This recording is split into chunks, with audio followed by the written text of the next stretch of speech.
Welcome to Talking Stocks. I'm Tumishu Grater, standing in for Gugule Tuqele. In studio with me is Peter Armitage and Sean Ashton from Anchor Capital. Today we're talking about Brait, an investment holding company with a primary listing on the EURO MTF market of the Luxembourg Stock Exchange and a secondary listing on the JSE. The company is focused on driving sustainable long-term growth and value creation.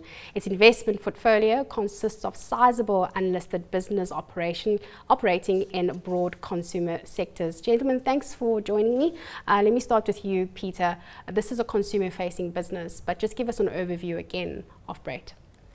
So Brait's changed shape and form dramatically over the course of the last 10 years. It used to be primarily a private equity and hedge fund business, and it's metamorphosed itself over the last few years into a business that is now effectively, after a number of transactions, an entry point into some great global businesses. And a lot of this has happened literally over the course of the last few months. So they've sold their stake in Pepkor and swapped that for Steinhoff shares, which they will sell off, and they've made two large transactions. One is New Look, which is a UK retailer, which we're very excited about the growth prospects of. And the second one is Virgin Active, which has got operations primarily in the UK, South Africa and Australia, and we think is also a great business. Then there's some smaller holdings, which we'll talk about when we break down the slide. But effectively what you're buying into is the growth potential of those two assets. At the moment, a bit of Steinhoff expenditure. But really what it offers an investor on the South African stock market is the ability to buy a share, which effectively has 90% rand hedge characteristics, primarily in the UK, or dominated by the UK and the pound.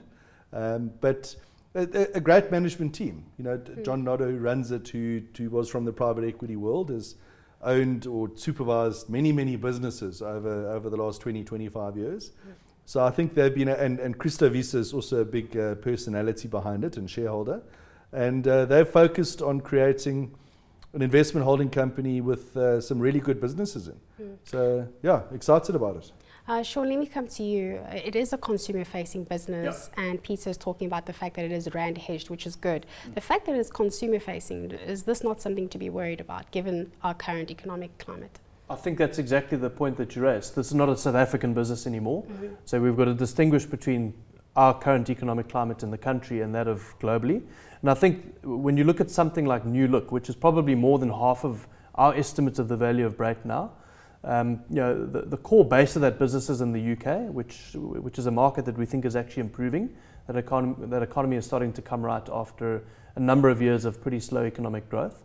But certainly their business there is achieving mid-single digit same-store sales growth in pounds. That's an environment where there's very little inflation. So when you compare that with most SA retailers, it's shooting the lights out. And at the same time, you know, just taking a look at New Look for the moment, that's a business which has got a new management team installed in it in the last 2 years or so. A guy who used to run a business in China which rolled out 5,500 stores. And that they've currently got 570 stores in the UK, about between 30 and 50 in China. But all those Chinese stores are profitable within month one, and they're looking to roll out about 500 stores over the next 4 to 5 years in China. So we think that's a business that, if you take into account their growth ambitions outside of the UK, as well as margin upside both in the UK and globally, we think it's a business that can more than double its profits over the next 4 years. Do you just have to touch on China, because that has been very topical over the past couple of weeks or so? Yes, we have seen the stock exchange come under significant pressure, but let's look at the fundamentals of the economy. They're rolling out these stores. Is the Chinese economy still going to benefit? Yeah, no, absolutely. So I don't think the Chinese story has changed at all. I think what's happened in the stock market affects probably 5 or 10% of the population who've probably lost some money. So you might see a little bit of a slowdown in growth. But the retail and consumer portion of China is exactly where you want to be. Over the course of the last 10 years, China's been an infrastructure story. So they've kind of done half of the world's building. But the government has been placing a lot of emphasis on shifting it from an infrastructure to a consumer and services economy. And what you've seen is the retail sector and consumer spend in China increased by 10 to 15% a year for many years. You're still sitting with the Chinese consumer, the GDP per capita, probably 20% of that of America. So if you take a 10-year view, it's definitely the growth area of the world that you want to be in for two reasons. One is the growth rate, but two is the size. If you look, owning 500 stores in China is not a pipe dream. If you open 500 stores in South Africa, you'd have an enormous business and big market share. That would still represent probably less than 1% of Chinese market share. Mm-hmm. Sean, let's talk about the metrics of Brait. Yeah. Would you consider it to be an expensive stock, as it may be viewed as? So on the face of it, it looks very expensive, and the naysayers will point to a share price of 125 Rand and say, well, that's a 60% premium to what management has just told you is the NAV of the business. But I think the point to make is that they have, when they value the assets that they own, they apply, in our minds, very conservative valuation metrics. Between 6.5 and 10 times EBITDA for most of the businesses they've acquired. New Look is probably an interesting one because we think they bought that business very cheaply. Mm-hmm. They managed to get it just before it went through to a listing on a public exchange, and they paid 9 times EBITDA. When you look at the peer group of assets that they're competing with, or businesses that are competing with them, they're all trading at on average 15 times EBITDA. And this is a business which is much smaller but has the ability to scale up quickly. So it'll probably grow much faster than the H&Ms of the world, the Nexts of the world, and even the Mr. Prices of the world, which is the local competitor. So we actually think that business itself justifies a similar rating to its peer group, taking into account size issues, but also the fact that it'll deliver much stronger earnings growth. Mm. Peter, who should be buying this particular stock? People who'd like to make some money. I think, it's not a dividend play. But we think the business mix of Brait can grow at well in excess of 20, maybe even 25% per annum. So if you extrapolate that out over 5 years, that results in pretty meaningful growth. You're buying it in rands, so you've got to take a view on the rand-pound exchange rate. That's 19 at the moment. In 10 years' time, that's probably going to be 40. So you've got that as a driver, together with the underlying businesses growing at quite a clip. So we think it's an attractive asset. I think if you're concerned, you're making inferences about the South African economy and consumer earlier. If you're concerned about that, this is exactly the share that you buy. Let's look at the underlying businesses. We have been speaking about Virgin Active. We spoke about New Look, but we also have Premier Foods and Iceland Foods. So how big of a contributor are they to the bottom line? So Premier Foods is probably 10 to 15% of the value of the business. That's been performing very well. It's gaining a lot of market share from the likes of Tiger Brands. And as they've delivered stronger turnover growth in Tiger Brands, they've also had the ability to push their price points up into more premium price points for the key kind of bread categories that they operate in. So their margins are rising. They've gotten to about 9% at an EBITDA level. They'll probably get to 10%. So that's still a business that we think can sustain probably 10 to 15% profit growth. Iceland Foods, I think, is the problem child of the portfolio. That's the UK-based value food retailer. They're operating in a segment of the market where I think that industry as a whole, the competitors are slitting each other's throats. It's become a very price-driven market.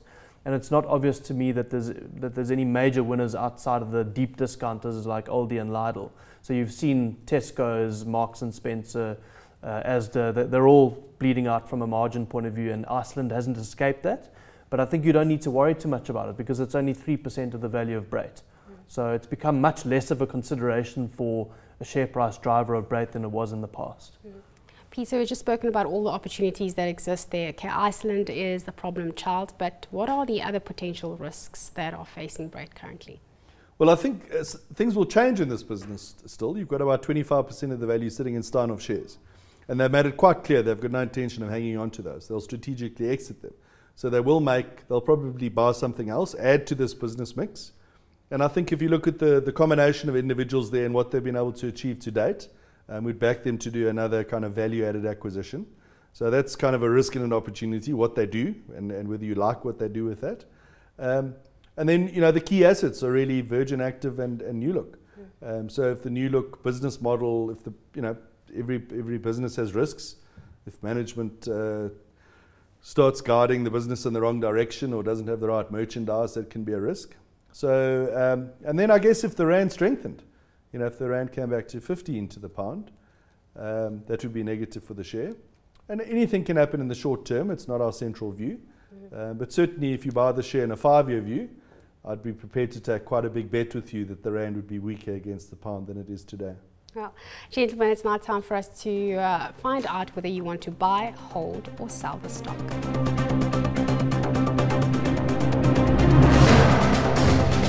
Sean, your view, buy, hold or sell? It's certainly a buy. I think it's run very hard in the short term, but the way I look at it is the current share price approximates intrinsic value if you apply market-related multiples to their key assets. And so that's about 125 Rand a share. So it doesn't look like there's a big value gap in the short term, but that intrinsic value, by our estimates, can grow by 25 to 30% per annum for the next 3 or 4 years. So the share price should approximate that growth in intrinsic value. Peter? I think what it reminds me of is being offered the opportunity to buy Mr. Price at 100 Rand a share 3 or 4 years ago. It's gone up to 250. I think if the bull case comes through and management does what we think that they can do, that your 125 Rand could be 250 Rand in 3-4 years' time. Okay. So that clearly makes it a buy. Okay, so you've got 2 buys from the both of you. So just to recap, it is consumer facing, but it is outside of South African borders, which it definitely works as a positive. The China story, you said this is definitely where you want to be in terms of the Chinese consumer, and the only risks here that we are seeing are currency related. Gentlemen, thank you so much. Big thank you to my guests today, Peter Armitage and Sean Ashton from Anchor Capital. And thank you so much for joining us. We'll see you again this time next week. Have a great day. For the latest fundamental and technical analysis delivered right to your inbox, log on to talkingstocks.co.za and sign up for the Talking Stocks newsletter.